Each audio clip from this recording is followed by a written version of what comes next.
Bismillahirrahmanirrahim. Assalamualaikum warahmatullahi wabarakatuh. Alhamdulillahi rabbil alamin wa bihi nasta'inu 'ala umuri dunya waddin. Wassalatu wassalamu 'ala asyrafil anbiya'i wal mursalin. Asyhadu an la ilaha illallah wahdahu la syarika lah wa asyhadu anna Muhammadan 'abduhu wa rasuluhu la nabiyya wa la rasula ba'da. Amma ba'd. Rabbi shrah li sadri wa yassir li amri wahlul 'uqdatam min lisani yafqahu qawli. Bapak Ibu ikhwah fillah jamaah salat zuhur Masjid At-Ta'awun yang dimuliakan dan dirahmati Allah Subhanahu wa taala, dapat kami informasikan insyaallah Rais OJK akan kembali menyelenggarakan kajian ba'da salat zuhur hari ini Selasa tanggal 22 Jumadil Akhir 1446 Hijriah yang bertepatan dengan tanggal 24 Desember 2024. Ba'da salat zuhur akan diadakan kajian sejarah Islam dengan judul kiat-kiat mengatasi masalah besar yang nyaris mustahil, yang insyaallah akan disampaikan oleh Ustaz Agung Waspodo SE MPB, dan alhamdulillah beliau telah hadir bersama kita. Dimohon kepada para jamaah berkenan untuk dapat mengikuti kajian ba'da salat zuhur, dan kami informasikan Recording in progress. bahwa kajian dapat disaksikan juga secara live via aplikasi Zoom Meeting dan channel YouTube Rais OJK. Demikian informasi yang dapat kami sampaikan. Wabillahi taufiq wal hidayah wallahi wal hidayah wal afu minkum. Assalamualaikum warahmatullahi wabarakatuh.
Bismillahirrahmanirrahim.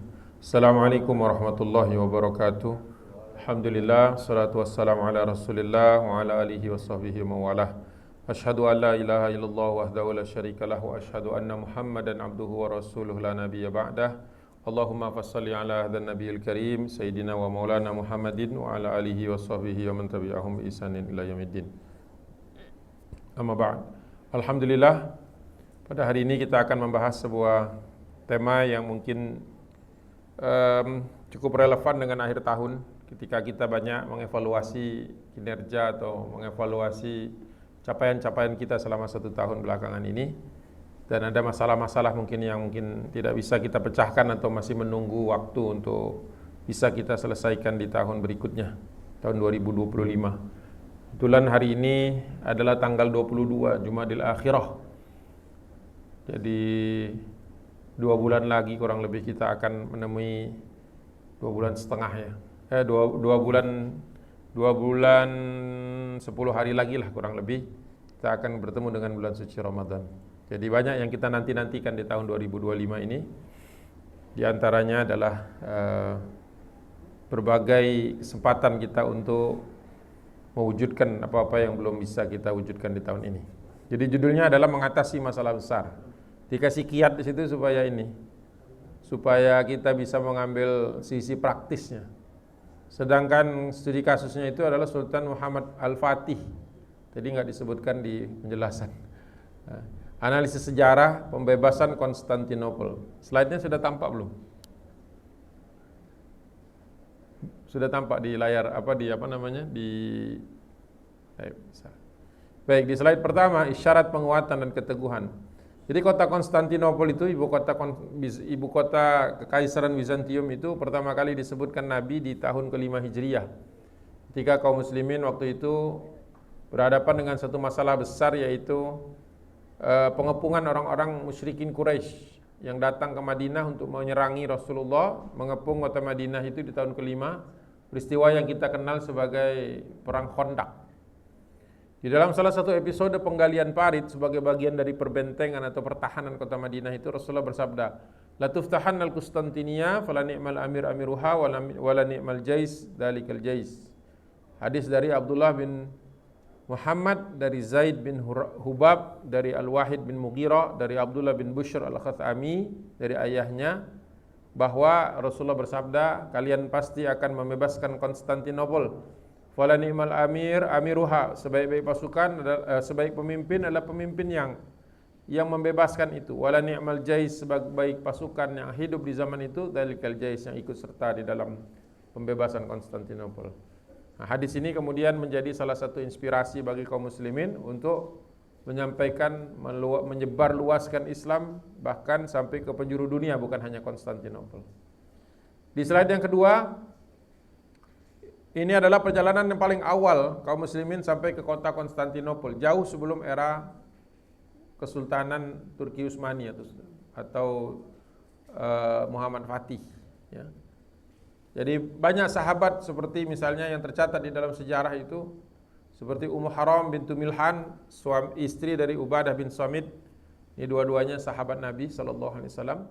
Bahkan mereka memegang satu hadis langsung dari Rasulullah, nasun min ummati yarkabu hadzal bahri kal muluki 'alal asirati, bahwa nanti akan ada segolongan umatku yang akan berlayar menuju Konstantinopel itu, dan mereka mengarungi lautan bagaikan pemimpin-pemimpin raja-raja di atas singgasananya. Maka Ummu Haram minta kepada Nabi untuk dimasukkan ke dalam rombongan itu dan didoakan Nabi SAW, dan berhasil.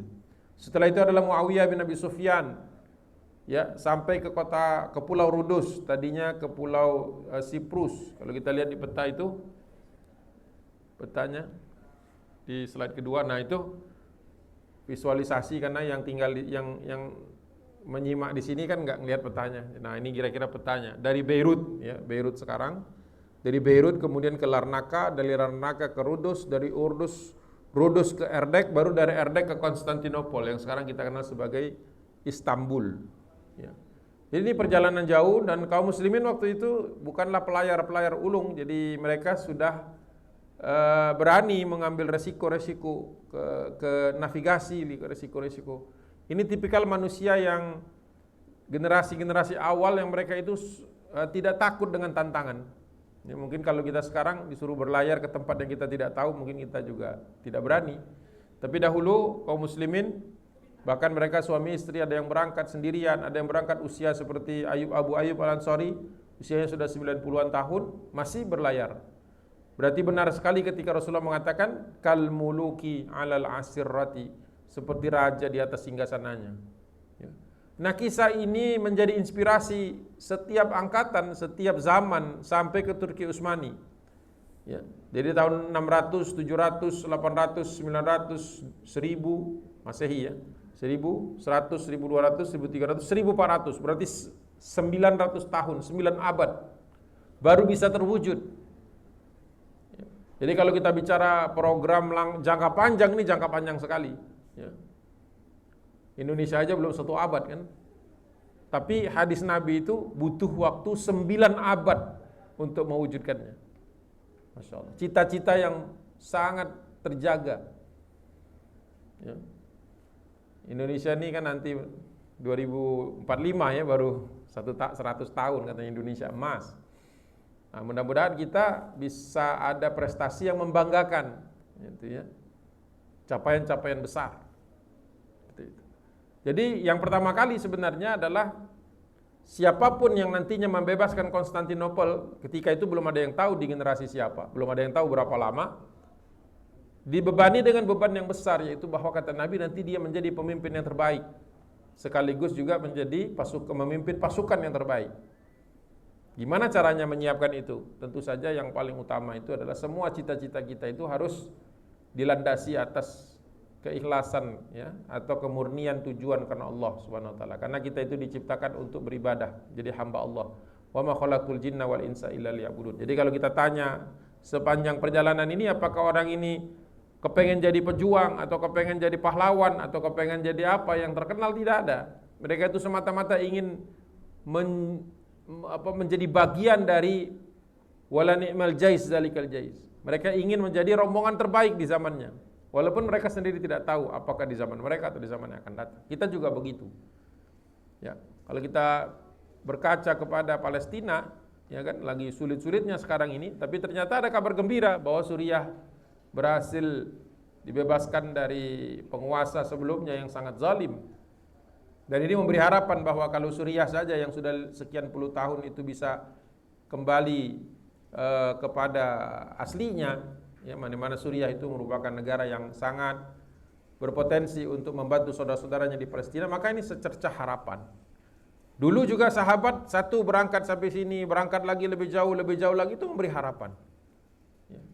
Jadi permasalahan kita itu terkadang tidak bisa diukur hanya semata-mata dalam usia kita, tetapi usia orang-orang yang datang setelah kita dan seterusnya. Ya.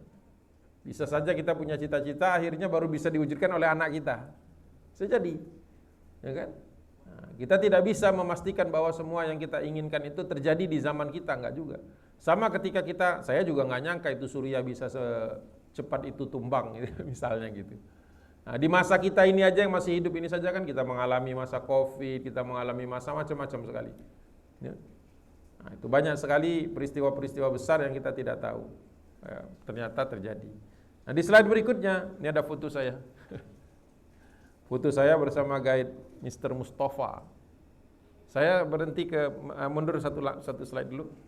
Nah, itu ke yang Erdek ya. Itu di dalam kitab Al-Bidayah wa Nihayah disebutkan bahwa Abu Ayyub Al-Ansari bersama 2000 tentara kaum muslimin berlabuh di Erdek. Waktu saya ke Turki, saya minta ke Erdek. Nah, itu foto berikutnya itu saya di sana tahun 2010 kalau nggak salah. Ini 2010. Itu guide saya nanya, "Ada apa di sini?" kata dia. Karena di dalam buku guide-nya itu nggak ada.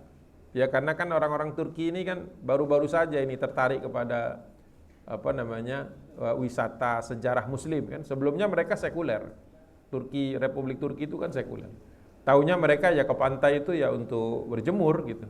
Tidak ada yang tahu bahwa disitulah dahulu kaum muslimin datang beratus-ratus tahun sebelum ada orang Turki sudah menginjakkan kakinya di sana. Kenapa? Karena mereka yakin kalau Rasulullah sudah sebutkan pasti terjadi. Mereka ingin tercatat. Masya Allah. Ya, kesemangatan luar biasa. Nah, ada kisah di situ yang mungkin memang belum masuk era Sultan Muhammad Fatih, tetapi kita lihat bahwa banyak orang yang punya target-target besar di zaman itu. Mereka tidak terkenal, bahkan saya yakin kita pun baru kenal, mungkin ada yang baru dengar siapa itu Abu Ayyub, ya kan? Abu Ayyub itu seorang sahabat Nabi yang rumahnya pernah menjadi tempat tinggal Nabi selama 7 bulan, menjadi rumah Nabi selama 7 bulan ketika Rasulullah membangun Masjid Nabawi. Itu Abu Ayyub. Orangnya sama, orang inilah yang mendengar langsung dari Nabi bahwa kalian akan membebaskan Konstantinopel. Wah, semangatnya luar biasa. Padahal usia waktu itu sudah 96 tahun. Masuk ke dalam rombongan yang berangkat ke Konstantinopel. Di tengah jalan itu banyak orang yang tidak yakin dia ini bisa. Nah, ini the first impossible. Orang mengatakan, untuk apa orang 96 tahun ini masih mau berlayar jauh-jauh. Sampai kemudian mereka mengambil satu bagian dari ayat, yaitu surah Al-Baqarah 195. Wa anfiqu fi sabil dia ngambil sepotongnya saja. Wala tulku bi aidikum ila tahlukah. Cuma segitu saja. Dia ambilnya bagian tengahnya saja. Wala tulku bi aidikum ila tahlukah. Menyindir Abu Ayyub, untuk apa sudah tua masih ikut-ikut perang, istilahnya gitu, ikut-ikut perjalanan jauh. Janganlah engkau wala tulku, janganlah engkau menjerumuskan biaidikum dengan tanganmu sendiri secara sengaja ila tahluka, pada kebinasaan. Nah, orang-orang kaget bahwa ada anak muda menyindir Abu Ayyub. Mungkin dia tidak kenal siapa Abu Ayyub. Dia tidak tahu bahwa Abu Ayyub itu yang usia 96 tahun itu pernah bertemu Nabi. Bukan hanya bertemu Nabi, Rasulullah pernah tinggal di rumahnya. Maka Abu Ayyub meluruskan pemahaman ayat itu. Kata dia, itu potongan ayat yang maknanya tidak seperti yang kau tujukan kepadaku. Wa anfiqu aslinya tuh di depannya wa anfiqu fi sabilillah, berinfaklah di jalan Allah. Wala tulku bi aidikum ila tahluka, tapi jangan sampai engkau jatuh miskin. Wa ahsinu, berlaku baiklah secara profesional, secara baik. Innallaha yuhibbul muhsinin, sesungguhnya Allah mencintai orang yang berbuat baik. Kemudian faqala Abu Ayyub berkata, nahnu a'lamu bihadzal ayah, kami dulu waktu masih hidup di zaman Rasulullah sudah lebih tahu tentang ayat ini lebih dulu. Innama nunzilat fina, karena itu ayat turun asbabun nuzulnya menegur kami.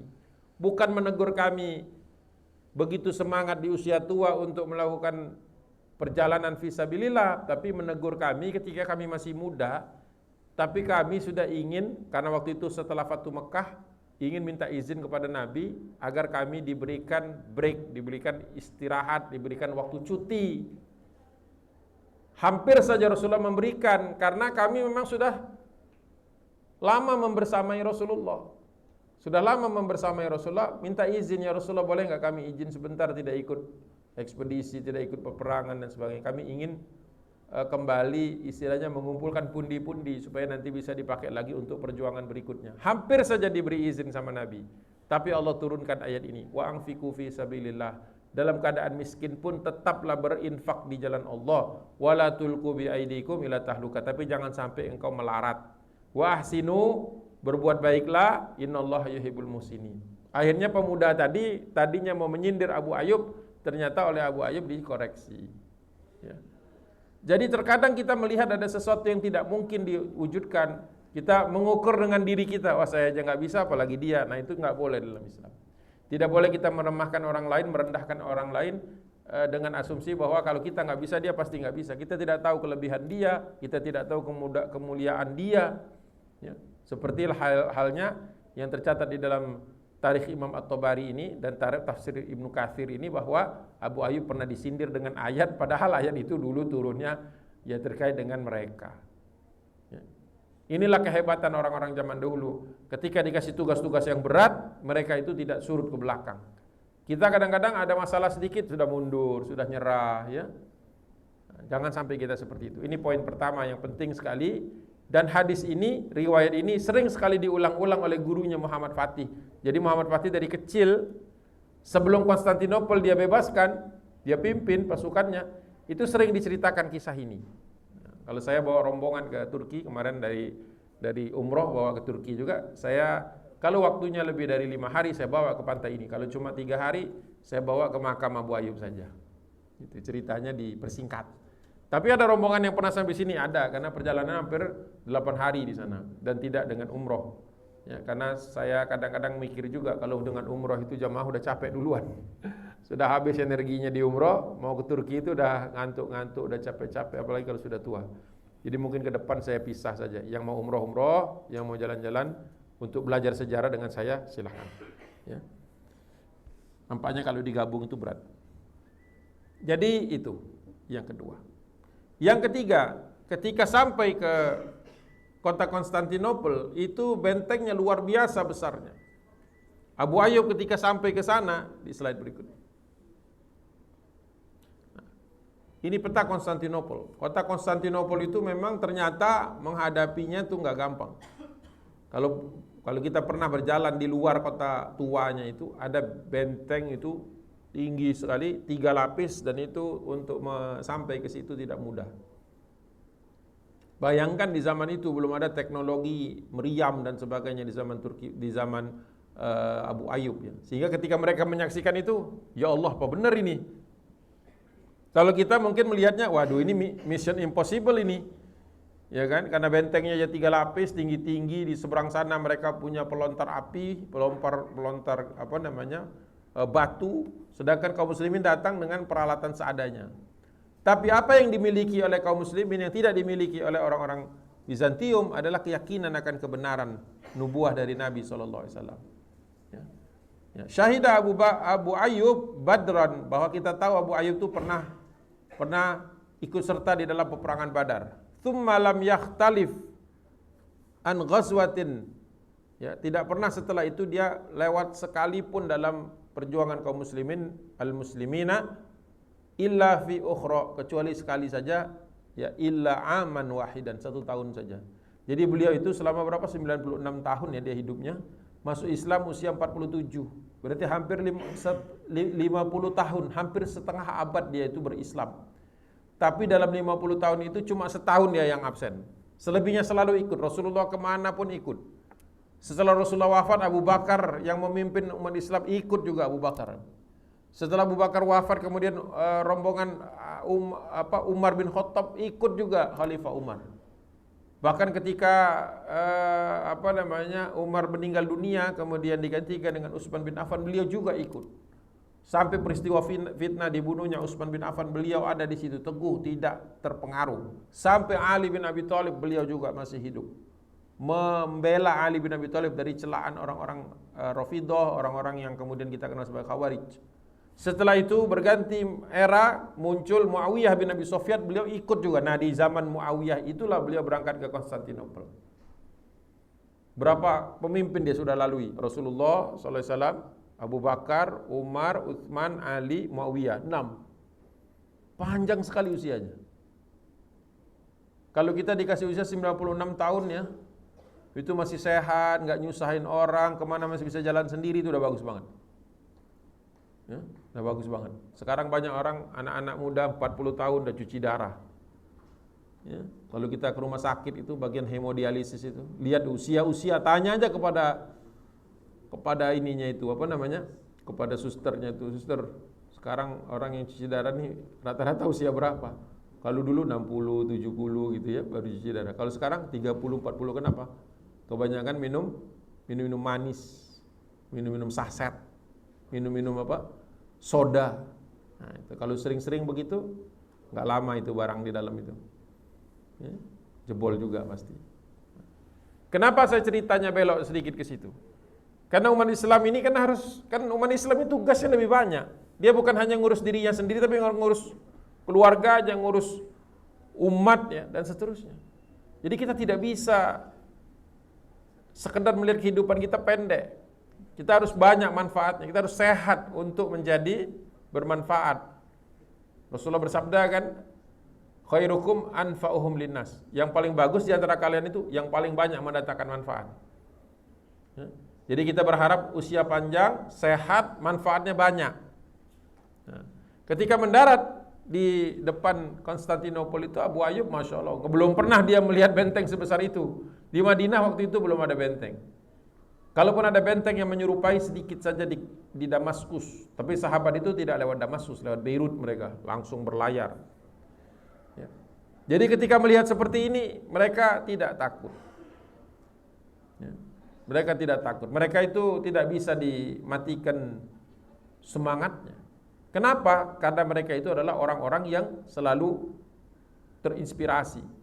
Ya, kalau kita kan kadang-kadang kurang terinspirasi. Kita ini kadang-kadang saya melihat apa ya? Ada mental gerombol gitu. Orang ke sana kita ke sana. Nanti orang ke sini kita ke sini gitu. Kita kan kayak seperti tidak punya identitas yang kuat gitu. Takut betul kalau kita itu nggak diterima orang gitu. Akhirnya waktu kita habis untuk mencari-cari pengakuan dari orang lain. Padahal satu-satunya yang perlu kita urus dengan dengan begitu hebatnya itu adalah persepsi Allah atau penilaian Allah atas kita. Kalau manusia itu coba deh kita memuaskan manusia itu, akan habisnya kan? Kita diterima yang kiri, nggak diterima yang kanan. Kita diterima yang kanan, nggak diterima yang kiri. Kalau dua-duanya kita mau puaskan, habis waktu kita. Habis. Pokoknya jadilah muslim yang baik, ya, akhlak baik, penuhi hak-hak manusia atas kita, selesai. Nggak usah sampai cari apa istilahnya, mencari gila pengakuan atau hormat. Nah, bayangkan kalau kita dihadapkan dengan masalah seperti yang dihadapi oleh para pejuang ini, apakah kita mampu untuk mengatasinya? Apakah bisa Al-Quran saja yang menjadi penyemangat kita? Gampang kan menjawabnya tuh. Kalau kita lagi banyak masalah, kemana kita berlari? Ke musik, ke kafe, ke gunung, ke pantai, ke mall. Kemana larinya? Pertama kalinya kemana? Kita bisa lihat di situ sebenarnya di mana timbangan aslinya kita. Kalau ada masalah, ada nggak yang buka Quran dulu? Nah, ini berat. Di akhir tahun nih sekalian tadi saya katakan di awal pembahasannya sekaligus juga dengan pembahasan evaluasi diri kita. Apakah sudah kita evaluasi diri kita secara Islami? Secara Islami. Apakah keyakinan kita kepada Allah meningkat tahun ini? Apakah kecintaan kita kepada Quran meningkat tahun ini? Apakah cita-cita kita itu selaras dengan kehendak-kehendak Allah Subhanahu wa taala. Kemudian di slide berikutnya kita lihat Abu Ayyub itu tidak takut, bahkan sampai sakit beliau di situ, ya. Tidak ngeluh dia. Semua para pencatat sejarah termasuk Yazid bin Muawiyah, anak dari Muawiyah bin Abi Sufyan, jadi anaknya khalifah waktu itu, pun mencatat bahwa hebat sekali Abu Ayyub ini, sampai tidak pernah mengeluh, sekalipun dia usianya paling tua di antara yang lain. Bahkan menjelang wafat dia ditanya apakah ada wasiat. Kata dia, kalau saya meninggal dunia di sini jangan dibawa pulang, jangan dibawa pulang, kuburkan saja di sini di dekat Konstantinopel ini, supaya nanti kalau tiba masanya ada orang yang Allah sudah takdirkan membebaskan Konstantinopel, kuburan saya tidak jauh dari peristiwa itu. Sampai begitu. Kalau kita kan ngapain ngurusin kuburannya di mana? Sudah ada rencana belum kuburannya di mana? Nggak ada yang mau ya. Ngapain Ustaz ngurusin kuburan gitu kan? Maunya jalan-jalan kemana ya? Iya kan? Ada nggak yang sudah? Ya. Kalau saya sudah tahu kaplingnya karena di RT saya sudah ada kaplingnya. Saya bercanda sama Bu RT. Bu RT, kalau Agung mati di mana? Oh, Ustaz ngomong begitu. Iya beneran, saya mau nanya. Oh, di sana kata dia itu, pojok itu. Kalau masih ada tempat, kalau enggak ada di kubur yang lain. Karena RT kita di situ katanya. Oh iya. Terima kasih. Jadi saya tahu, saya suka lewat, saya lihat, oh di sini nanti saya dikubur. Ya. Jadi jangan dijadikan momok kematian itu. Jadikan itu semacam transisi lah, dari dunia ke menuju kubur, ya kan? Dari kubur nanti kebangkitan, dari kebangkitan akhirat, dan kita berharap semuanya masuk surga. Ada gak yang gak mau masuk surga? Bukan gak ada yang mau masuk surga, diem aja semua. Nah, gitu. Kita itu takut sekali menyatakan kebenaran. Takut sekali, malu mungkin. Mudah-mudahan karena malu terus bersemangat. Jadi kata Abu Ayyub, saya mau dimakamkan di sini. Makamkan di sini, Masya Allah. Kenapa? Untuk jadi inspirasi, kata dia. Sudah mati saja masih jadi inspirasi. Kita kalau sudah mati, ada nggak orang yang terinspirasi dengan kita? Orang hidup aja tidak menjadi inspirasi, gimana matinya? Ini pertanyaan-pertanyaan berat dan besar di bulan Desember. Atau kalau mau lebih islami lagi, ini bulan Jumadil Akhirah, Jumadil Tsani kata orang Indonesia. Ya kan? Kira-kira selama kita hidup tuh ada nggak orang yang terinspirasi sama kita? Ada nggak? Ya kalau punya keluarga paling enggak anak kan? Coba tanya, nak, kamu terinspirasi nggak sama bapak? Enggak, kata dia. Bapak main terus, nggak pernah pulang. Terinspirasi gimana? Atau ibu-ibu sini, batuk-batuk kayaknya ada ibu-ibu. Ibu-ibu pernah nanya nggak ke anaknya? Kan? Terinspirasi nggak dengan mama? Enggak, katanya. Mama jarang ngajak jalan. Nah, jadi jangan sampai ketika hidup kita nggak jadi inspirasi. Setelah mati lagi, makin nggak ada jejaknya. Padahal katanya kan manusia itu harimau mati meninggalkan. Oh, di sini Gen Z nggak tahu nih apa namanya ini apa. Ini tuh cerita zaman dulu ini. Ustaz ini udah usang. Masa ininya pantunnya itu nggak kekinian. Karena harimau mati meninggalkan apa? Nggak ada yang tahu. Meninggalkan belang. Belang apa kuku? Kalau manusia mati meninggalkan organnya, meninggalkan amal gitu. Jadi yang abadi itu maksudnya. Jadi manusia itu ya nggak kayak binatang. Kalau binatang kan ya cuma meninggalkan taringnya atau meninggalkan kulitnya, dipajang orang di dinding gitu kan, binatang-binatang itu kan. Kalau kita masa ya mau dipajang di dinding kan enggak? Yang diingat oleh anak kita apa? Bukan tubuh kita kan? Bukan tubuh kita, tapi yang diingat adalah amalnya. Nah, dalam konteks tadi gimana memecahkan masalah besar kita ini? Kita ini punya masalah paling besar kita apa sih? Kehidupan di dunia, akhirat itu kan yang paling besar. Kalau cita-cita itu sebenarnya nggak terlalu besar sebenarnya, tapi ya kadang-kadang menjadi pikiran juga atau enggak ya saya tidak tahu. Nah, begitulah kita husnuzon kepada Allah Subhanahu wa taala. Nah, di slide berikutnya ini foto saya sendiri. Foto saya ketika di makamnya Abu Ayyub, tapi makamnya nggak kelihatan di gedung sebelah kiri itu. Bukan yang dipagerin ya, di sebelah kiri itu ada gedung yang keramik itu. Nah, itu di dalamnya itu. Kenapa dikasih rumah? Karena dulu banyak orang yang kadang-kadang datang ke sana nyopotin batunya segala macam, ini diproteksi. Karena makam Abu Ayyub ini terkenal sekali. Pemerintah Turki khawatir kan orang jadi nanti syirik dan sebagainya, maka ditutup. Sesekali saja dibuka, misalnya pelantikan presiden. Presiden Turki itu walaupun sekuler, ya habis dilantik jadi presiden pasti ziarah ke sini. Ziarah ke sini. Doa di situ. Bukan di depan makam tapi masjidnya. Nah, masjidnya sebelah kanan. Sebelah kanan itu pintu masuknya. Sebelah kanan pintu masuknya. Saya kalau ke Istanbul menyempatkan ke sini untuk mereview kembali ya. Kalau dulu Muhammad Fatih dulu selalu mendatangi setelah futuhnya Konstantinopel, kalau di hari Jumat atau hari besar, beliau sering datang ke makam ini. Ya, dia mengatakan bahwa wahai Abu Ayyub, kami sangat terinspirasi dengan kehidupanmu. Gitu. Jadi Abu Ayyub itu sekalipun tidak di zaman beliau membebaskan Konstantinopel, tapi Muhammad Fatih mengakui bahwa dia ceritanya seperti yang tadi saya ceritakan tuh sering diceritakan oleh Aksamsuddin, guru beliau, kepada Muhammad Fatih. Nah, ini pesan buat ayah, sering-seringlah ngobrol, cerita bareng dengan anaknya.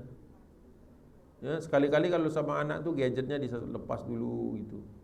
Lepas dulu terus ngobrol bareng, main bareng kalau perlu, jalan bareng gitu. Supaya mereka terinspirasi. Ya, saya teringat waktu sampai ke sini pertama kali dulu tahun 2006 apa 2005 ke Istanbul pertama kali dalam hidup saya, diajak oleh Ustadz. Waktu itu nggak sengaja juga itu ngajaknya, gimana ya ceritanya saya lupa. Oh ya, jadi beliau mau berangkat, terus kata dia, ada yang mau bawa koper nggak? Yang lain melirik-lirik, bingung maksudnya bawa koper apa? Saya langsung aja husnuzon sama namanya Ustadz, nggak mungkin ngerjain. Saya siap Ustadz. Yang lain nggak siap ya? Saya siap. Bener? Iya siap. Ya sudah, karena Agung doang yang angkat tangan kata dia. Berarti Agung nemenin saya. Kemana? Yang lain pada nanya kemana? Wah berangkat.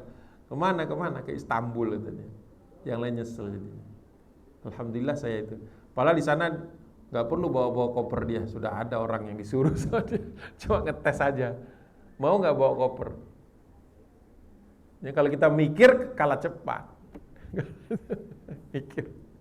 Itu unik saya ke Istanbul. Jadi setiap kali turun dari pesawat, mana Ustadz? Saya bilang, mana kopernya biar saya tarik. Ah, kamu katanya. Itu kan sudah ada yang dijemput kita katanya. Terus saya, ngapain tugasnya Ustadz di sini? Kata beliau, walaupun dia tahu sejarah, bahkan saya belajar sejarah dengan beliau. Kata dia, udah kamu cerita aja, apa yang kamu ketahui tentang Istanbul? Dok juga saya tuh. Ustadz nanya saya, padahal saya belajar sama dia. Udah pakai cerita aja di jalan. Dia cerita, nah nih. Untung alhamdulillah sebelum berangkat saya sudah baca peta gitu kan, karena senang dengan cerita Istanbul itu, Konstantinopel saya baca. Oh ini Ustadz di sana. Kadang-kadang salah, katanya bukan itu, yang itu tuh masjidnya. Oh iya, salah. Baru pertama, dia udah berkali-kali kan.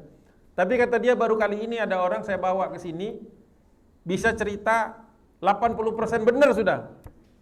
Yang 20% itu masih wajar lah kata dia keliru.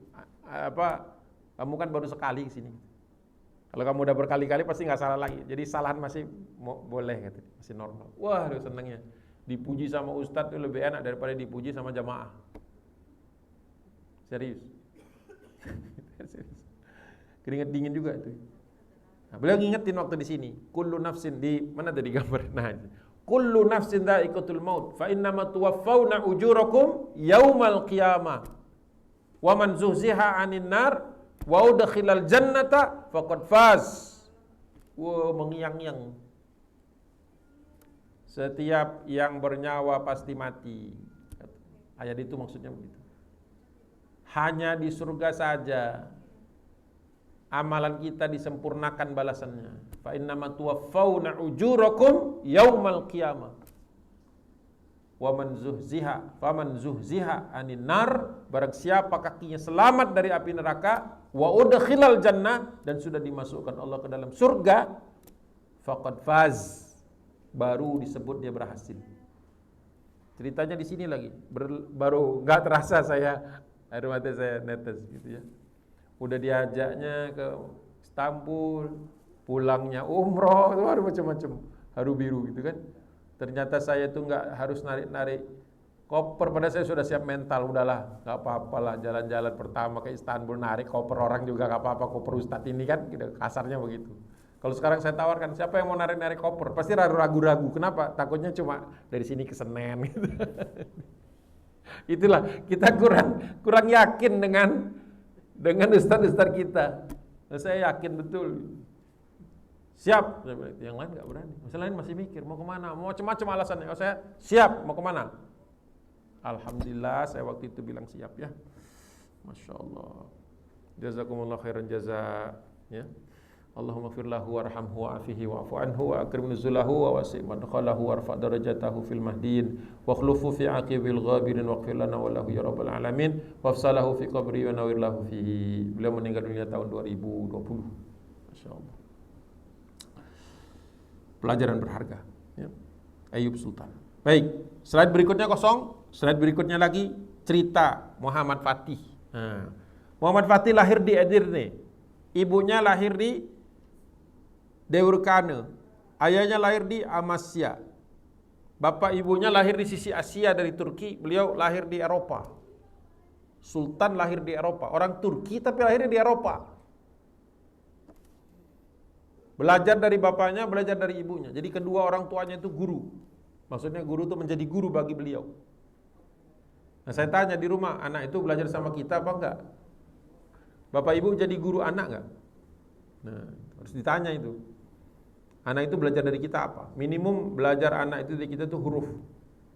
Ya, baik itu abata maupun ABC.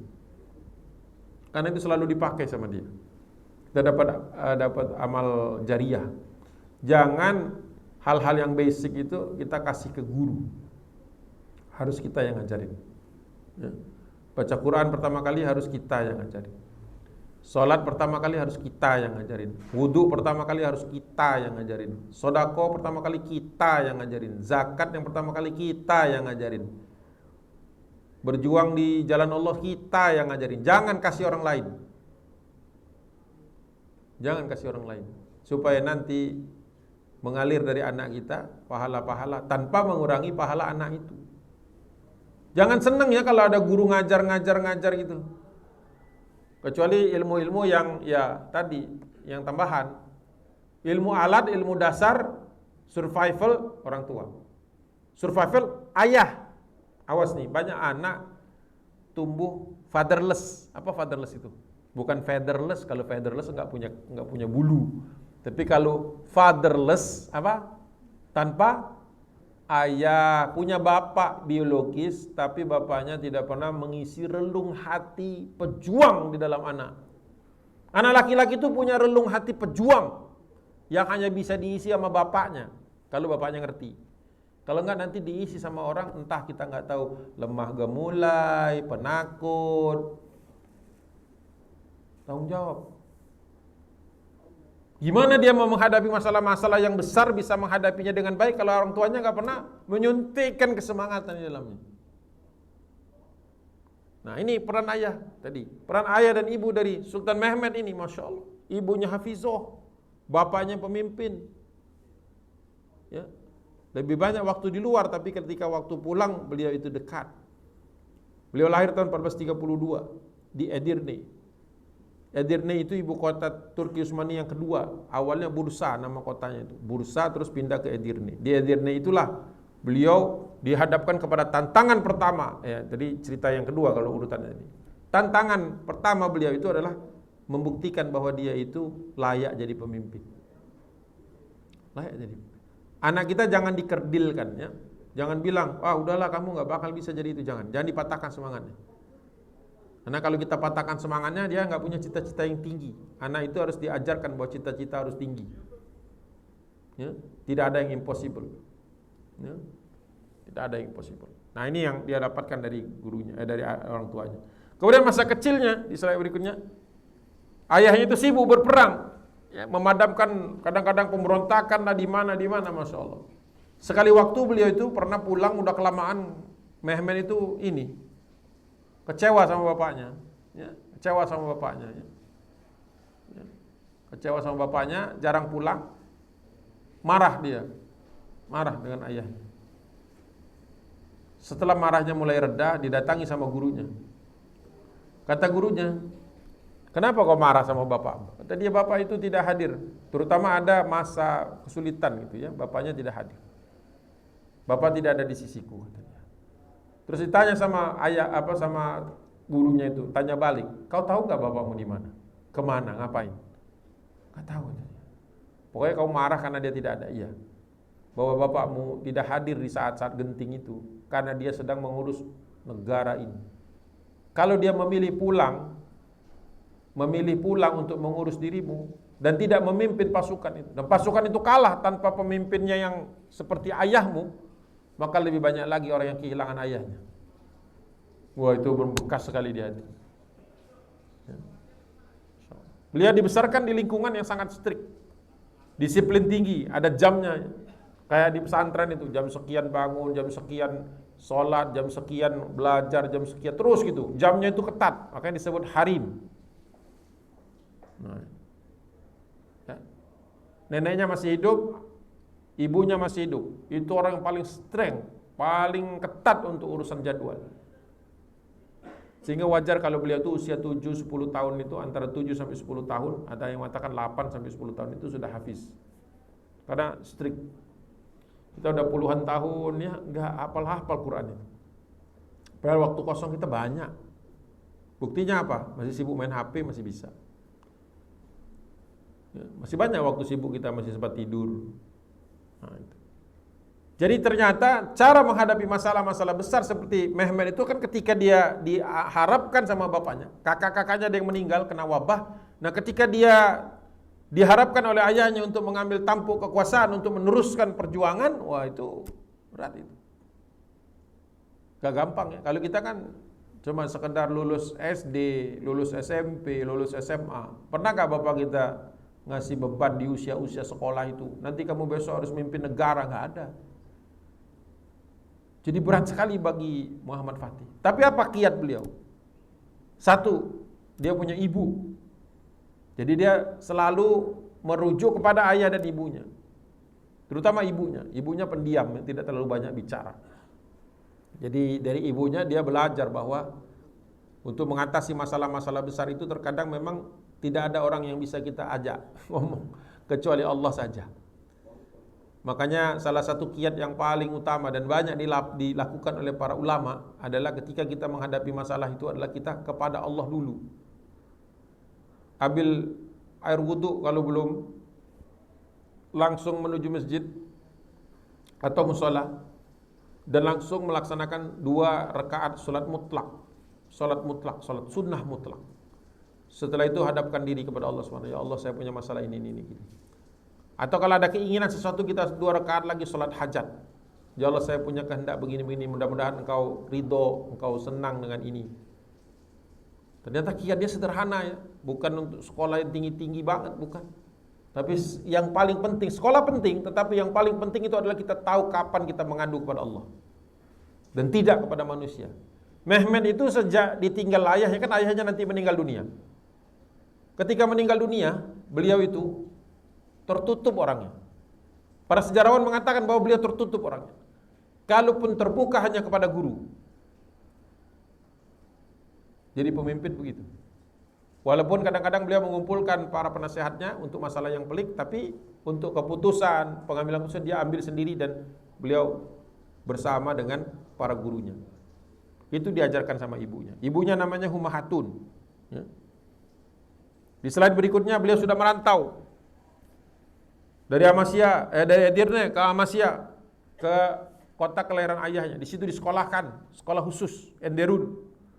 Sekolah persiapan menjadi wali kota atau gubernur. Setelah itu beliau menuju Manisa. Slide berikutnya Manisa.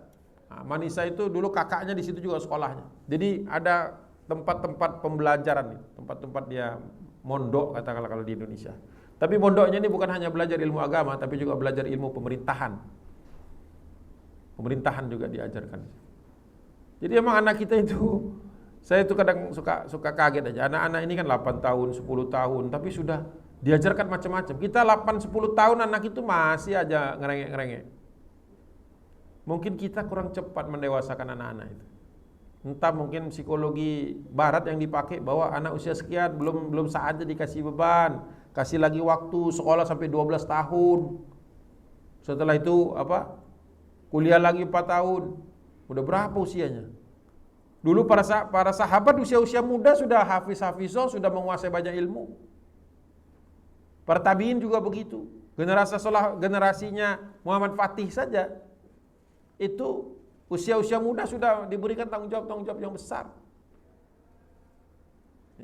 Jadi bisa jadi kemarin saya baca-baca juga buku-buku terkait dengan pendidikan Islam. Bisa jadi pendidikan Islam sebenarnya alternatifnya kepada pendidikan sekuler yang lama banget, berpuluh-puluh tahun. Itu pun kita masih ketemukan ya orang-orangnya memang badannya sudah besar, usianya sudah lanjut, tetapi kematangannya tidak selalu sebanding dengan usia dan fisiknya. Kalau dibandingkan dengan para sahabat dulu, usianya lebih muda daripada mereka, tapi sudah jauh rasa tanggung jawabnya. Apalagi kalau dibandingkan dengan korupsi, ya, tak ada. Nah, kemudian menjadi gubernur di slide berikutnya, menjadi gubernur, masya Allah, usia 12 tahun, jadi gubernur. Bahkan di situ beliau menghadapi masyarakat yang tidak homogen, itu bukan hanya orang Turki. Jadi terdorong dia belajar bahasa. Nah, itu salah satu kunci itu, belajar bahasa. Beliau dengan gurunya belajar bahasa Arab. Kalau Turki kan belajar di rumah. Kemudian setelah itu karena banyak orang-orang itu pedagang itu orang Yahudi, dia belajar bahasa Hebrew, Ibrani. Belajar bahasa Yunani karena orang-orang Bizantium ini menggunakan bahasa Yunani, Greek. Dan beberapa bahasa yang lain. Beliau memiliki potensi pembelajar bahasa yang tinggi. Setelah itu, slide berikutnya, barulah beliau kembali lagi ke Edirne. Ketika kembali ke Edirne, ayahnya sudah melihat dia cakap, cukup kuat. Dia datangkanlah seorang guru lagi, namanya Ahmed Gurani. Ya, Ahmed Gurani ini alumni Al-Azhar Kairo dan termasuk ulama senior di Bursa. Ya, disinilah beliau menyetorkan hafalan setiap hari sampai beliau menjelang ayahnya meninggal dan kemudian setelah itu beliau menjadi sultan. Nah, masalah-masalah yang paling banyak beliau hadapi adalah di slide berikutnya kosong, slide berikutnya lagi. Nah, ini foto kami rombongan dulu yang pertama kali saya bawa ke Turki setelah Ustadz nih. Adalah rombongan yang mendatangi, ini foto lama banget ini. 2000 berapa? 2014 ini mungkin. Di depan Museum Panorama 1453. Museum ini menggambarkan proses yang ceritakan tadi. Di situ. Ya. Apa? Ini sebagai penutup. Jadi Muhammad Fatih itu sering diremehkan orang ketika dia pertama kali menjadi sultan. Orang tidak menaruh harapan pada dia.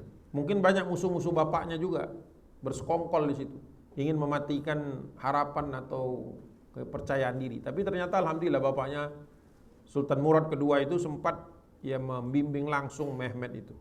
Salah satunya beliau mengatakan bahwa engkau pasti akan diuji oleh teman dulu sebelum diuji oleh lawan.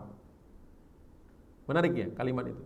Engkau pasti diuji dulu sama teman sebelum diuji sama lawan. Jadi ternyata yang sering kita hadapi itu masalahnya itu bukan orang lain sebenarnya, orang dekat. Berbekas betul beliau, makanya sangat hati-hati dia memilih teman itu. Ya. Tegas beliau orangnya.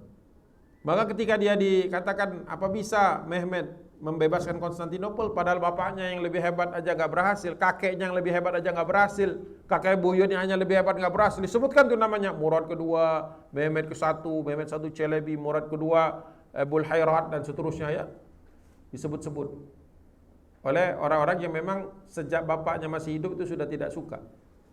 Akhirnya beliau mengatakan, ya, Osman lelar Istanbul on lerinde imkan size basharmak.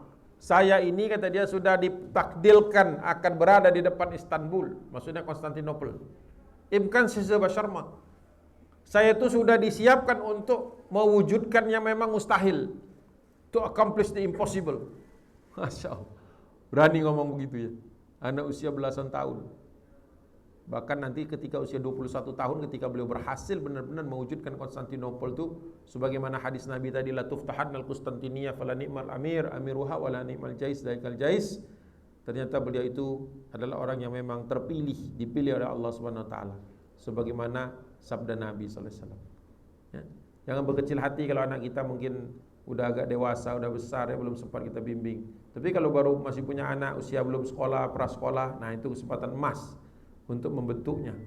SD aja masih bisa sebenarnya. Cuman tadi kita harus benar-benar ikhlas untuk mendidik anak kita supaya mereka ketika menghadapi masalah-masalah besar tidak jatuh ke tangan orang lain, tapi pertama kali mereka bersimpuh kepada Allah Subhanahu wa taala. Mengandalkan kekuatan Allah Subhanahu wa taala. Menggunakan akal yang Allah berikan dengan baik.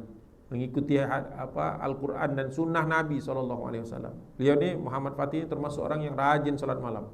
Tidak tiap malam seperti Salahuddin Al-Ayyubi, tapi sering. Ya. Kalau misalnya beliau itu tertinggal salat malam itu biasanya karena lagi naik kuda sering capek gitu, kecapean. Kadang-kadang beliau tertidurnya di istal kuda itu. Jadi kudanya dimasukkan ke kandang, terus dia langsung abruk aja di situ. Bapaknya panik nyari-nyari, kemana Mehmed? Ternyata di jerami itu tertidur. Di jerami tertidur. Kecapean naik kuda. Dia senang sekali naik kuda. Senang naik kuda. Ya, tertidur di bengkel lah ibaratnya. Pinggul di garasi tertidur. Kalau sekarang. Nah inilah sekelumit yang bisa saya sampaikan. Baru 3 tadi hitungan saya. Sebenarnya banyak ya. Mudah-mudahan nanti ada sesi keduanya. Kita bikin sesi keduanya lagi karena masih ada nasihat-nasihat yang banyak nih. Syekh Zadenin, Rusna Messi, Syekh Zadenin, ya, macam-macam lagi, banyak lagi. Peran guru nanti, bagaimana bapaknya training beliau dan seterusnya nanti insya Allah akan kita bahas. Kalau diizinkan nanti bisa tambah lagi di Januari supaya klop itu ya. Desember kita bahas, Januari kita bahas lagi supaya paripurna. Mudah-mudahan Allah SWT berkahi kita semua. Berikan anak kita semua kesempatan yang paling baik untuk menjadi orang yang terbaik, yang paling banyak mendatangkan amal soleh dan kebaikan di antara manusia, dan orang tuanya menjadi tabungannya itu, tabungan anak kita. Sebenarnya anak kita itu tabungan ya, tabungan kebaikan ya, tabungan, bukan investasi, tabungan kebaikan. Jadi janganlah kita sia-siakan kesempatan Allah beri kita keturunan, ya, jadikan mereka itu soleh dan soleha dengan izin Allah Subhanahu wa taala. Billahi taufiq wal hidayah. Assalamualaikum warahmatullahi wabarakatuh. Oh, ada pertanyaan? Baik. Gimana? Waalaikumsalam. Ada pertanyaan dari peserta online dari Zoom. Ustadz, sesuai tema kita yaitu bagaimana mengatasi masalah besar yang nyaris mustahil. Apa yang harus dilakukan oleh seorang fulan atau fulanah yang saat ini sedang dizolimi oleh pimpinannya dengan dicabut haknya sebagai pegawai di sebuah lembaga, dan pegawai tersebut mustahil untuk melawan dengan tangan atau kekuasaannya selain menunggu bantuan Allah dan Rasulnya. Oh iya, Masya Allah. Kira-kira apa yang harus dilakukan oleh pegawai tersebut agar meyakini bahwa hal tersebut merupakan ujian Allah dan Allah yang akan membalas kezaliman seorang pemimpin? Terima kasih. Saya tanya dulu, nggak tahu bisa jawab apa enggak ya. Benar dizalimi atau kita menyebabkan diri kita? Ya, artinya pertama introspeksi dulu. Apa benar karena salah kita? Atau ini sebenarnya salah orang lain yang ditimpakan ke kita? Ini kan berarti dikeluarkannya ini kan dengan tidak hormat ya, berarti diberhentikan gitu kan? Ya kan adanya begitu kan? Nah, kalau seperti itu ya sebenarnya ada dua cara.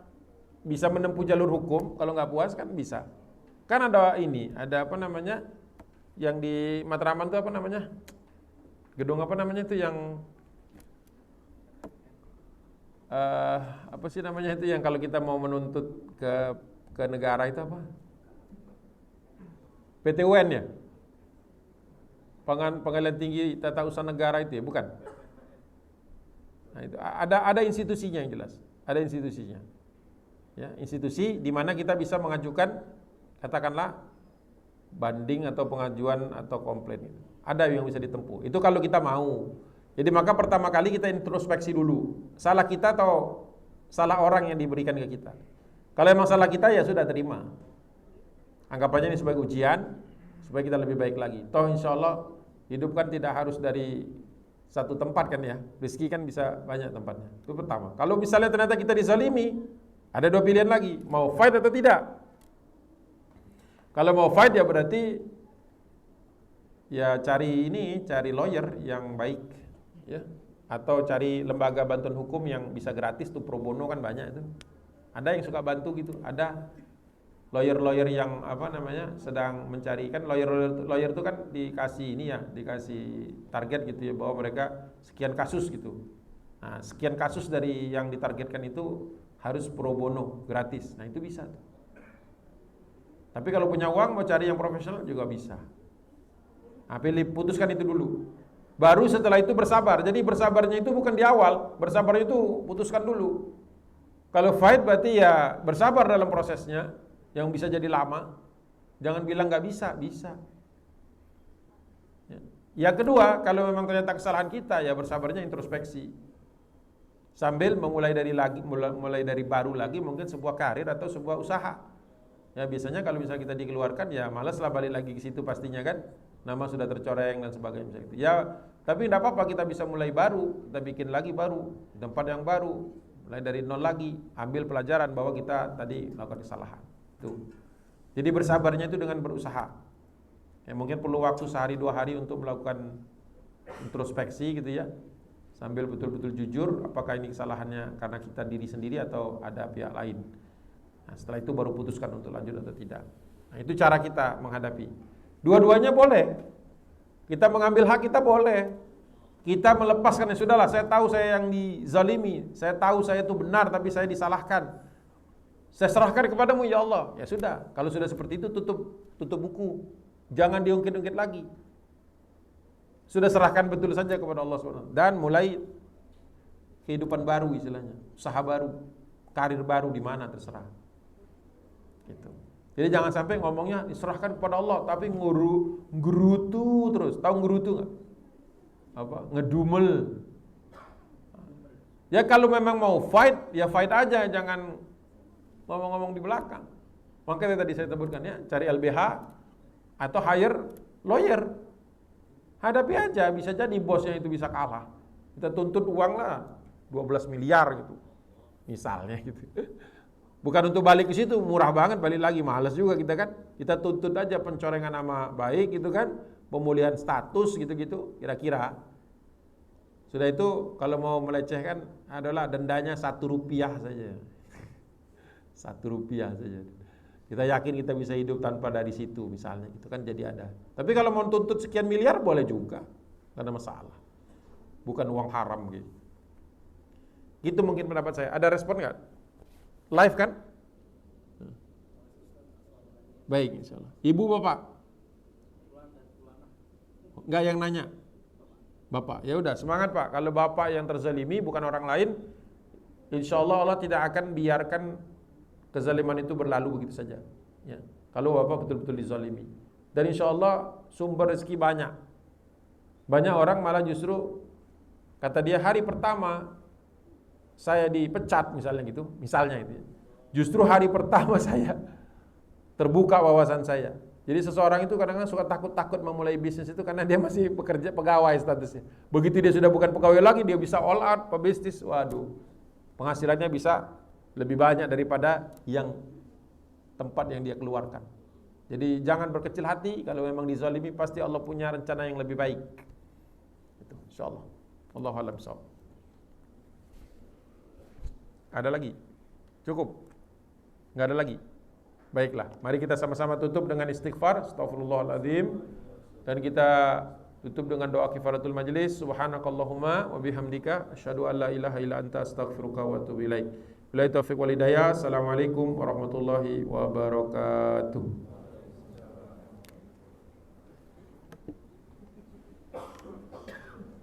Menarik juga pertanyaannya.